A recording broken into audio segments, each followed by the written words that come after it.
Hi friends, મારું નામ પરમાર યશવી છે. હું SYBSc સેમ 3માં અભ્યાસ કરું છું.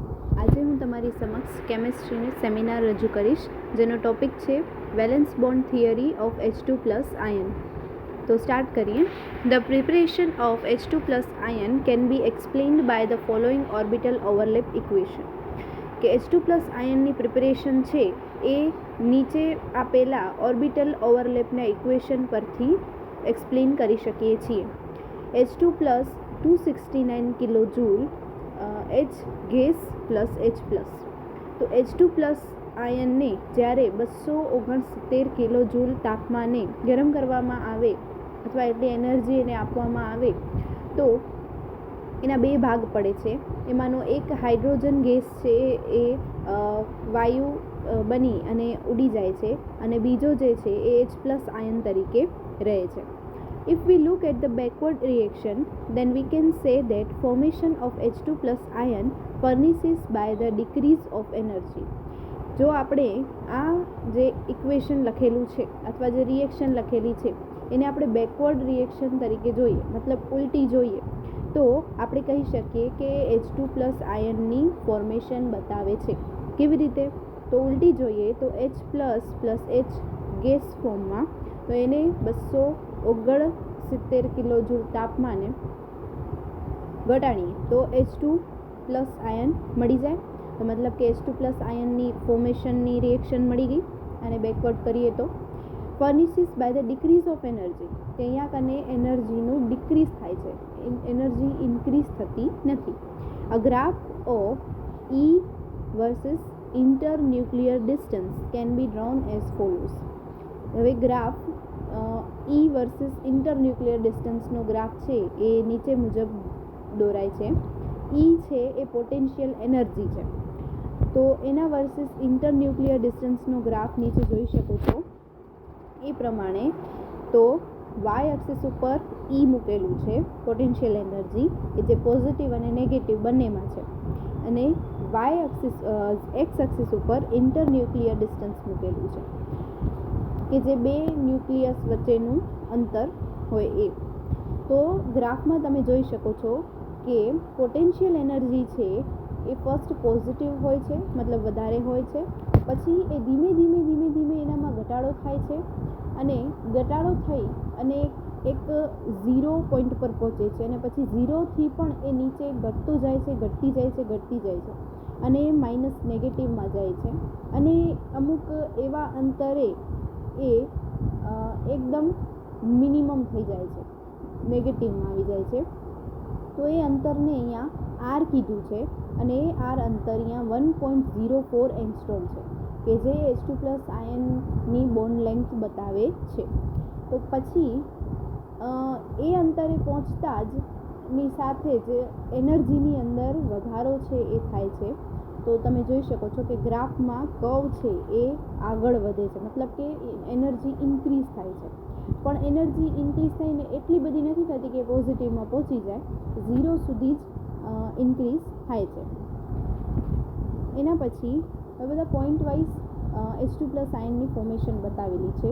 તો જોઈએ, એમાં પહેલો પોઈન્ટ છે consider HA atom has 1 electron and HB+ has no electron. Both are at the infinite distance from each other. કે કોઈ એક HA એટમ લઈએ કે જેની પાસે એક ઇલેક્ટ્રોન છે, અને બીજો HB+ લઈએ કે જેની પાસે કોઈ જ ઇલેક્ટ્રોન નથી. કેમ કે H એટમ હોય તો એની પાસે એક ઇલેક્ટ્રોન તો હોય જ, પણ અહીંયા કને HB+ મૂકેલું છે એટલે એની પાસે કોઈ ઇલેક્ટ્રોન નહીં હોય. Both are at the infinite distance from each other. બંને એટમ છે એકબીજાથી ઇન્ફાઇનાઇટ અંતરે મૂકેલા છે, અનંત અંતરે મૂકેલા છે. If their wave functions are psi A1 and psi B+ respectively, then the total wave function of the system will be psi it is equals to psi A1 plus psi B+. હવે જો એમના wave function psi A1 હોય અને psi B+ હોય તો total wave function સિસ્ટમનું શું થશે? psi it is equals to psi A1 plus psi B+. બીજો પોઈન્ટ છે, if HA1 and Hb plus are brought closer to each other, then following new attraction and repulsion forces would be operative. હવે જો Ha1 અને Hb પ્લસને નજીક લઈ આવવામાં આવે તો એમની વચ્ચે નવા આકર્ષણ અને અપાકર્ષણ બળો લાગશે. તો એમાં નીચે રિએક્શન અને તમને ફિગરથી બતાવેલું છે કે જેમાં એક Ha બતાવેલું છે, જે Ha એટમ છે, એને Ha એટમ પાસે એક ઇલેક્ટ્રોન છે એટલે એની સાથે તમને એક ઇલેક્ટ્રોન બતાવેલો છે, પ્લસ Hb પ્લસ બતાવેલો છે કે જેનામાં કોઈ જ ઇલેક્ટ્રોન નથી એટલે ખાલી Hb પ્લસનો એટમ જ બતાવેલો છે. તો હવે આ બંનેને નજીક લઈ આવશું તો ત્રીજી ફિગર જે તીર પછી બતાવેલી છે જેમાં તમને જોવા મળશે કે Ha સાથે E1 જોડેલો છે અને Hb પ્લસ જે છે એ Ha સાથે પણ જોડાય છે અને Hb પ્લસ છે E1 સાથે પણ જોડાય છે. તો એમની વચ્ચે કોઈક નક્કી એવા ફોર્સ લાગતા હશે. તો ફોર્સ લાગે છે તો Ha અને Hb પ્લસ વચ્ચે ન્યૂ રિપલ્સિવ ફોર્સ લખેલો છે, નવો અપાકર્ષણ બળ. અને જ્યારે Hb પ્લસ અને E1 વચ્ચે ન્યૂ અટ્રેક્ટિવ ફોર્સ લખેલો છે, મતલબ કે નવો આકર્ષિત બળ. કેમ કે ઇલેક્ટ્રોન છે તો એ નેગેટિવ હશે અને Hb પાસે પોઝિટિવ ચાર્જ છે એટલે પોઝિટિવ નેગેટિવ અટ્રેક્ટિવ થશે અને Ha અને Hb બંને એટમ છે એટલે એ રિપલ્ઝન કરશે. તેમાં નીચે ફોર્સીસ બતાવેલા છે કે કયા કયા ફોર્સ કોની કોની વચ્ચે લાગે છે. તો ફર્સ્ટ બતાવેલો છે કે forces of attraction between E1 and nucleus of Hb plus, કે અટ્રેક્શન ફોર્સ જે છે એ E1 અને Hb પ્લસના ન્યુક્લિયસ વચ્ચે લાગે છે. અને બીજું બતાવેલું છે repulsive force between the nuclei of Ha and Hb plus, અને રિપલ્સિવ ફોર્સ છે એ Ha અને Hb પ્લસના ન્યુક્લિય ઉપર એની વચ્ચે લાગે છે. હવે થર્ડ પોઈન્ટ આપેલો છે કે suppose Ha and Hb plus atoms are at the distance r0.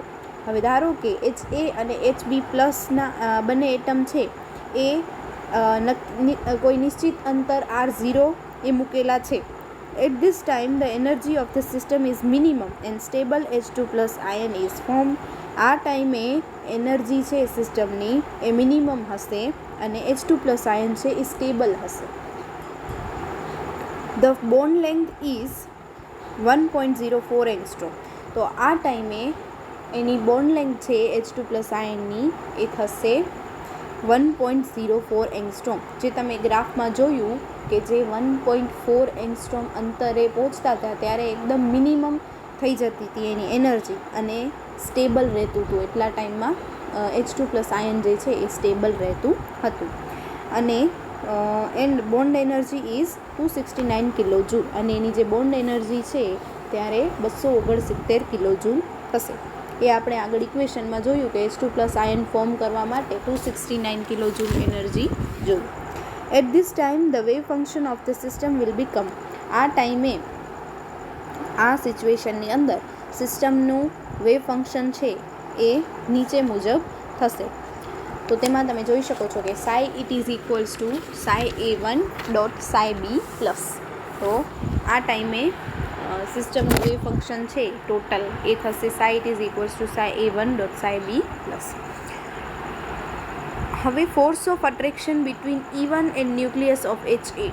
હવે Ha સાથે E1 જોડાયેલો છે તો એની વચ્ચે પણ કોઈક ફોર્સ હશે જે ફોર્સ છે અટ્રેક્શનનો.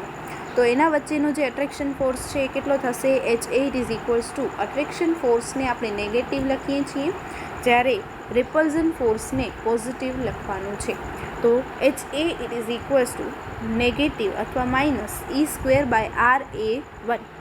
Force of attraction between E1 and nucleus of Hb plus.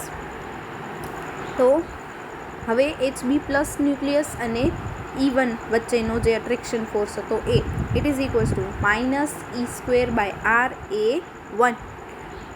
Force of repulsion between nuclei of Ha and Hb. Ha અને Hb વચ્ચેનો જે ફોર્સ હતો એ રિપલ્ઝન ફોર્સ હતો એટલે એ લખાશે પોઝિટિવમાં. તો પ્લસ E²/RAB. Ha અને Hb વચ્ચેના અંતરને આપણે RAB કહીએ. તો so that total potential energy of H2 plus ion will be V it is equals two.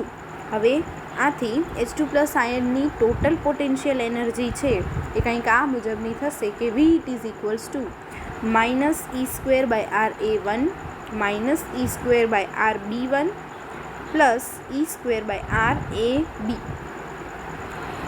So that according to Schrödinger equation, હવે સ્ટ્રોડિંજર ઇક્વેશન મુજબ del square psi plus 8pi² m/h² E minus V psi it is equals to 0. On substituting the value of V in this equation we get, હવે સ્ટ્રોડિંજર ઇક્વેશનની અંદર આપણે વીની જે value આવી એને મૂકીએ તો શું મળશે? del square psi plus 8pi² m/h² E. હવે અહીંયા કને વીની આગળ નેગેટિવની નિશાની છે એટલે વીની જેટલી પણ બધી નિશાની છે એ ચેન્જ થઈ જશે, મતલબ જે નેગેટિવ હશે એ પોઝિટિવ થઈ જશે, જે પોઝિટિવ હશે એ નેગેટિવ થઈ જશે. તો E plus E²/RA1 plus E²/RB1 minus E²/RAB psi it is equals to 0. If HA and HB plus atoms are brought closer than R0 distance, then repulsion takes place between the two nuclei which increases the energy of the system. હવે HA અને HB પ્લસના એટમ્સને R0 કરતાં પણ વધારે નજીક લઈ આવવામાં આવે છે. R0 અંતર કરતાં પણ વધારે નજીક લઈ આવવામાં આવે છે તો એ બંને વચ્ચે અપાકર્ષણ છે એ થશે, અને અપાકર્ષણ થશે એટલે બંને ન્યુક્લિયસની વચ્ચેની જે એનર્જી હશે એ ઇન્ક્રીઝ થશે, વધશે, એટલે સિસ્ટમની એનર્જી પણ વધશે. બંને વચ્ચે અપાકર્ષણ થશે એટલે સિસ્ટમની એનર્જી ઇન્ક્રીઝ થશે. એના પછી કે when HA and HB atoms combine with each other then also both the wave functions lose their identity. હવે જ્યારે HA અને HB એટમ્સ એકબીજા સાથે કમ્બાઈન થઈ જશે, એકદમ નજીક નહીં પણ એકબીજા સાથે એકદમ કમ્બાઈન થઈને રહેશે તો બંનેના જે વેવ ફંક્શન હશે એ પોતાની આઈડેન્ટિટી છે એ ગુમાવી દેશે. એટલે જે પોતાની સ્વ ઓળખાણ હતી, જે પોતાનું અલગ અલગ વેવ ફંક્શન હતું એ વેવ ફંક્શન પોતાની આઈડેન્ટિટી ગુમાવી દેશે. E1 can also go to the nucleus of HB plus.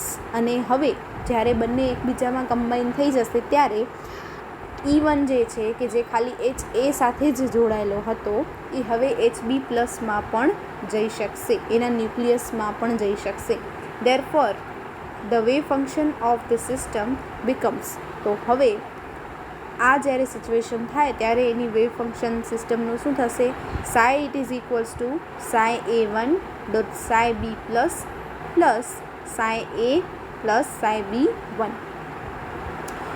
તો આ રીતે અલગ અલગ HA અને HB પ્લસ એટમના અલગ અલગ કેસ લેવાના છે H2+ આયનની વેલેન્સ બોન્ડ થિયરી માટે, કે એકબીજાથી ઇન્ફાઇનાઇટ અંતરે, પછી એમને R0 અંતરે લઈ આવવાના, પછી એમને R0થી પણ ઓછા અંતરે લઈ આવવાના, અને પછી એમને એકબીજા સાથે કમ્બાઈન કરી દેવાના, અને ત્યારે એમના જે વેવ ફંક્શનમાં જે ડિફરન્સ આવે છે એ જોવાનું, પછી એમના જે અટ્રેક્શન ફોર્સિસ છે, રિપલ્ઝન ફોર્સિસ છે એ બધું જોવાનું છે. તો બસ આ જ છે valence bond theory of H2+ or - molecular ion. Thank you.